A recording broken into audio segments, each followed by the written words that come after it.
What does that clicking mean? Hi, welcome to Breastfeeding with Sarah. I'm Sarah, your lactation consultant. In this video, we're going to be talking all about tongue ties. If you've been wondering what's causing your painful latch or baby's poor weight gain or the clicking and spit up with breastfeeding, check out this video on tongue ties.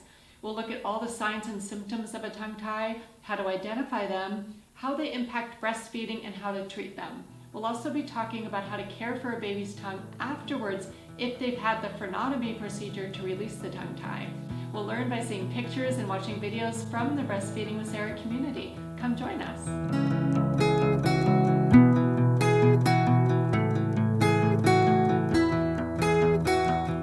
With you my knowledge of tongue ties based on my experience working with literally thousands of breastfeeding families. Tongue ties are very common. We don't exactly know why they're so common. There are theories out there, but no definitive research. But what I do know for sure is that tongue ties can have a serious negative impact on breastfeeding success, and getting a frenotomy procedure to release a tongue tie can hugely improve breastfeeding. First, let's talk about what a tongue tie is and why it is so impactful. Babies can have a tongue tie, which is a tethering of tissue called a frenulum under the tongue to the bottom of the mouth, resulting in restricted range of motion of the tongue. Your baby's tongue plays a critically important role in the breastfeeding process, and if its range of motion is limited, this can cause it to have to move in a way that causes a painful or difficult latch for you and poor weight gain and poor milk transfer for baby.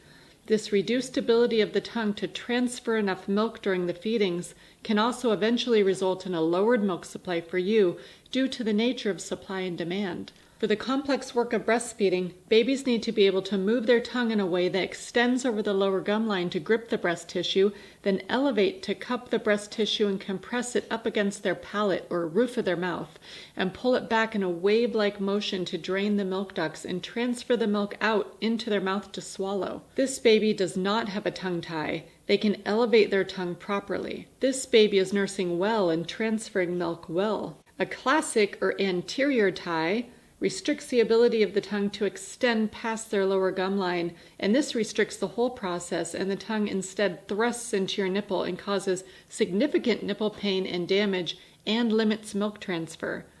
This classic anterior tongue tie is easy to identify on exam as it makes a heart-shaped tip of the tongue. These tongue ties are rare, however. A posterior or hidden tongue tie, however, is not as easy to identify in visual exam, and it is much more common. At first, all you may see is a baby's tongue staying flat like a pancake when they cry, or tacoing up or curling up on its edges when the baby is crying.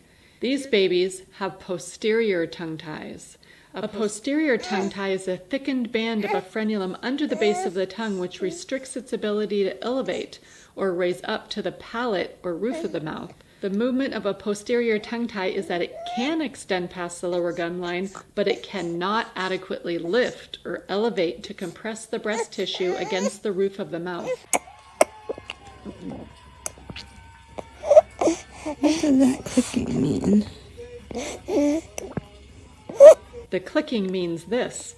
The posterior tongue tie tethers the tongue down and prevents it from doing its full range of motion of compressing the breast tissue up against the roof of the mouth to drain the milk ducts adequately. It snaps back down, and that is the click you hear. Instead, the tongue tie makes the tongue bunch up in the back of the mouth and will rub the nipple into a compressed or sometimes a lipstick shape. This will cause a rubbing and grating feeling for the mom at the breast, and at worst, it can cause severe nipple pain and damage.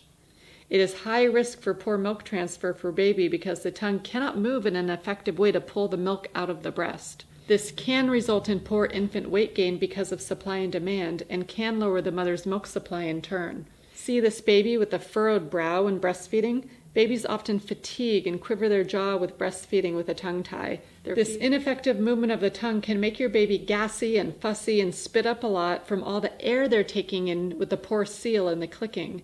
Every time they click, they're taking in air. That's what may be causing the gas, and all the air in their tummy causes excessive spit up. See my video on how to latch your baby and OMT for infant suck dysfunction to rule out other causes of a painful latch and poor weight gain in your baby. Have a skilled lactation or medical professional trained to identify tongue ties examine your baby.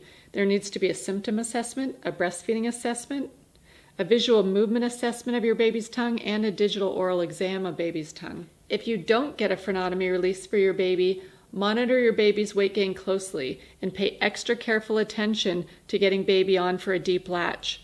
The latch should look like this, with a lot of breast tissue in the baby's mouth.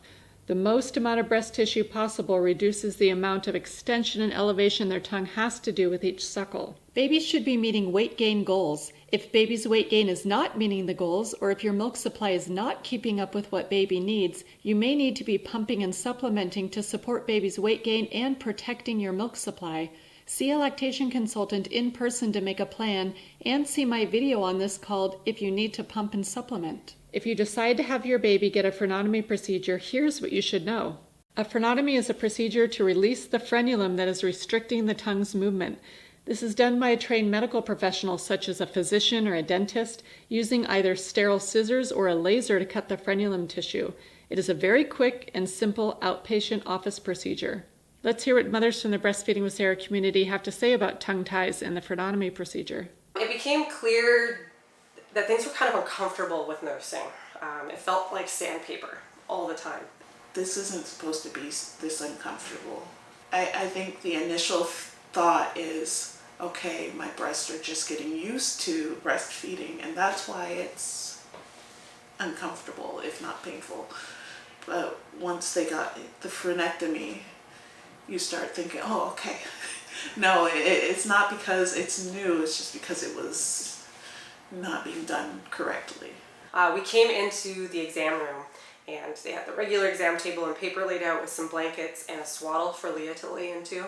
And I wasn't interested in watching. I sat in one of the waiting chairs on the side, or the parent chairs. My husband, who's a doctor, was really interested in the procedure, so he stood beside the doctor doing the procedure and had his hand on Leah. But they swaddled her, and then they used this special tool they use for frenotomies, where they basically snip the tongue tie very quickly. And there's a little bit of blood, but not very much. And they immediately handed her to me, and she nursed immediately. There was, so again, a little bit of blood around her mouth, but nothing concerning. And so she probably cried for a total of 5, maybe 8 seconds. It was very quick. And therefore I believe that not very painful, in the sense that she could be calmed down so quickly. Yeah. For me personally, from breastfeeding, I could tell right away the ease in and then taking a gulp versus before. And after that, and after meeting with Sarah several more times, his latch was amazing, and I was no longer blistered and in pain, and our breastfeeding really took off from there.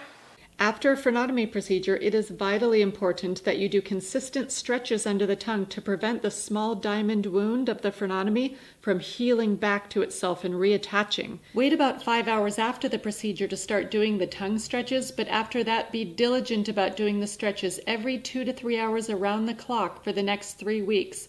Don't skip one of these stretches. Timing it with the baby's feedings, like right before a feeding, is typically best. Slide your clean finger under baby's tongue and have the side of your finger press back up against the diamond frenotomy site at the base of the tongue, and roll your finger up like a rolling pin to lift the tongue up. You only need to do this once per session. It can be difficult to get your finger under the baby's tongue when going in straight from the front because their tongue wants to push your finger out. So it can be helpful to slide your finger in from the side and reach to the back of the tongue that way to lift it up. If you have a baby over a month old who has just gotten a frenotomy procedure, they may need time to learn to elevate their tongues properly. So a good exercise to do to strengthen their tongue in its new range of motion is to rub the lower gums with your finger, because wherever your finger goes, their tongue will track and follow your finger. So they will naturally elevate and lateralize with their tongue to follow your finger. This helps their tongue gain strength in order for their tongue to be able to move and elevate well to move and transfer milk normally. Here's a case study of a mom needing to use a nipple shield for 5 months due to the baby's inability to maintain a seal at the breast due to her tongue tie. Remember this baby having so much difficulty with breastfeeding? Then she had a posterior tongue tie identified, and a frenotomy procedure performed. After the frenotomy procedure, baby was able to latch onto the bare breast and maintain her seal. She gained weight very well and never went back to using the nipple shield ever again.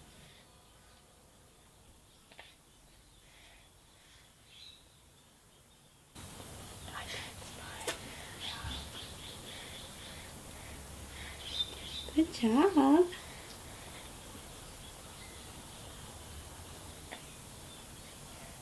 So it's not hurting at all. I'm just a little surprised she's doing it at all. Thank you for watching. Please share your experiences with tongue ties in the comments below and share this video with someone who you think could find it helpful. Subscribe to this channel to get notifications on more videos coming out that will be supporting breastfeeding.